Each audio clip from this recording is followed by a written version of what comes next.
সুপ্রিয় দর্শক বন্ধুরা, ডাব্লিউবিএল সার্ভার ইউটিউব চ্যানেলে আপনাদের স্বাগত। তো আজকে আমরা এই ভিডিওর মাধ্যমে শেখার চেষ্টা করব কিভাবে আমরা অটোমেটিক প্লট নাম্বারিং করব। চলুন শুরু করা যাক।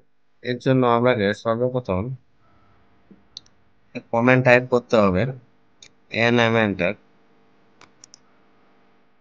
N M enter.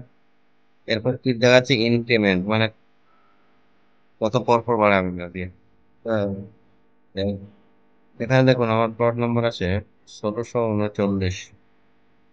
এখানে টাইপ করে দেবো 1639 দিয়ে এখানে নিচে দেখুন কমান্ড বারে কি লাগছে, নাম্বার লোকেশন। তো লোকেশন চুজ করবো 1639, 40, 41, 42, 43, 44, 45, 46, 47, 48।